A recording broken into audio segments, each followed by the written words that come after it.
The duelists that are getting a nerf or a buff and a nerf are the follows. We have Black Widow. Black Widow is increasing her magazine capacity from 8 to 15. Didn't think she needed that. And also enhanced the slow effect of her electroplasm collision. So her ult is going to be able to decrease. So instead of being super slow now in her ult, it's going to be from 80% to 55%. So that's a little bit of a nerf. And it will apply a 15% vulnerability effect. So similar to Cloak and Dagger, where they can use their ability to add additional damage. That's basically what her ult does now. Okay, the Hawkeye is getting a buff. Leave him alone. I don't need him to get more buffs. He was fine where he's at. Okay, so Hawkeye gets an increased base health from 250 to 275. His reduced projectile damage of blast arrow goes from 20 to 15, so that means his alternate fire blast arrow is going to go down from 20 damage to 15. But when the spiel field damage is increased, which means whenever the blast radius is increased to 25 to 32, which means you don't have to be so close to get hit by it. You can also reduce the cooldown time for Crescent Slash from 15 seconds to 12 seconds, which is his knockback, and increase bow draw speed duration of the Hunter's Sight. Ultimate ability raise damage multiplier from 1.2 to 1.35. So he's getting a buff, chat. He's getting a buff. All right. Hela is also getting a buff. The Asgardian Goddess of Death will cost a longer shadow with increase to her mid to long range suppression. The damage fall off of Night Sword Thorn, which is the E ability, which is the one that draws you in, is getting changed from 70% to 80%. All right.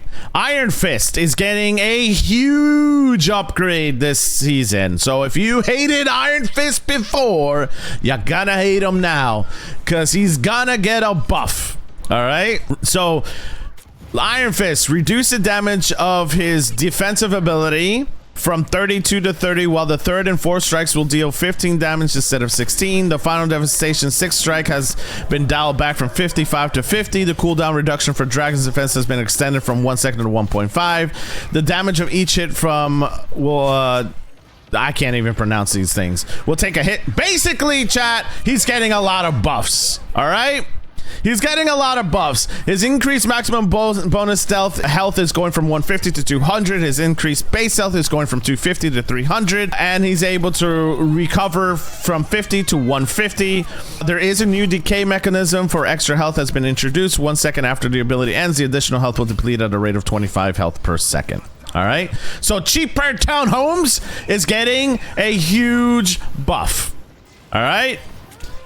Iron Man also getting a buff. Iron Man's unibeam damage is going from 120 to 140, and his armor overdrive is going from 180 a second to 190 a second. Okay, this is his base damage. This is not the damage we're talking about when he gets teamed up with the Hulk. This is his base damage. So his base damage for Iron Man is going to increase. All right. So if you thought Iron Man was annoying before, he is going to be even more annoying now. All right. He needed a little bit of a buff. Honestly, Iron Man by himself, not that much of a threat. I would kind of ignore Iron Man in the back line. Now that Iron Man's been introduced to this, you can't ignore him anymore because it's going to hurt. Okay. Magic is getting a slight buff. Or excuse me, nerf. Decrease the damage dealt by Demon's Rage from 80 seconds to 72, and she's going to reduce the energy cost of Dark Child, so she's going to get her ults faster from 3,700 to 3,400. All right. Here's something that I'm really excited about. Mr. Fantastic is getting a little bit of a buff. All right. Mr. Fantastic is going to increase the spell field radius from landing from his flexible elongation from 2.5, which is his stretchy things, right, to 5 meters. So now he's able to give shield to people who are 5 meters away, which is honestly needed. And flexible elongation will now feature a knockback effect. So whenever you press your E and you go against an enemy, not only are you going to give yourself shield, but you're also going to be able to knock the enemy back, which is pretty neat.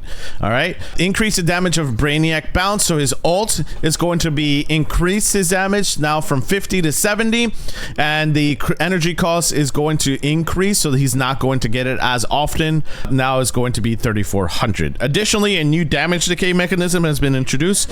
The spell field damage will begin to decrease starting at 3 meters and will reach a maximum reduction of 50 at 10 meters, which is not bad. That means his ult is not going to suck as much. All right. Moon Knight. So Moon Knight's nerf, which is good, is now instead of seeing the moon and then just dying, you're gonna be able to evade it a little bit better, which is great. So you're going to be able to see that the Hand of Khonshu talents are falling speed is a little bit slower, and then corrected damage trigger logic of the Hand of Khonshu. So the previous mechanism that only dealt 75 damage when positioned at the center of the spell has been removed, and now it is increased to 150. Okay, so if you're in the center, you're kind of screwed. If you're outside of it, you should be all right. All right. So they're correcting Moon Knight. Scarlet Witch. So I think Scarlet Witch was already really good, and she needed a little bit of health bonus in regards to when she popped her ult. So the devs agree with that, and they're giving her now an additional 100 health when she activates the ultimate ability for Scarlet Witch. Okay. So Scarlet Witch is going to get an additional 100 bonus health activating when they activate the ultimate ability, and as the ability ends or is interrupted, the bonus health will decay at 50 health per second. All right. That's a good buff for Scarlet Witch, honestly. Spider-Man. Spider-Man's going to have a reduced web clusters energizer time from 3 seconds to 2.5 seconds. It just means he's going to get his web clusters a little bit quicker. Honestly speaking, Spider-Man kind of needed that. I felt like once you've expelled most of your web clusters, you really didn't have much else to do except for your ability cooldown. So this is a good slight buff for him. Star-Lord. So Star-Lord is mobility. He's already a super mobile character. I felt that he didn't need anything, but they're going to increase his maximum energy propulsion from 1,200 to 1,800. Okay. Storm is being turned down, so she's being nerfed a little bit, but for good reason. Because if you've seen the Human Torch gameplay with Storm, it's kind of disgusting. All right.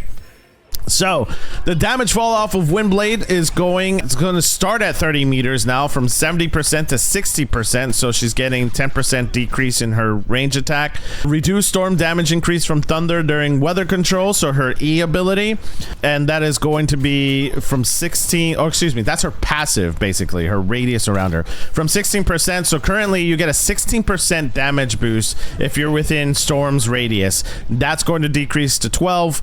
And now with her, she gives an additional, 8% to the, hold on. I thought it was 16% to allies. I had that wrong. It's a 16% self boost for her. Now that's going to be reduced to 12. And for allies, it's increasing to 10%. So it's benefiting her allies a little bit more than her, which is good. Okay. Reduces damage increase from enhanced thunder during weather control from 30% to 25%. All right. So that's the Duelist.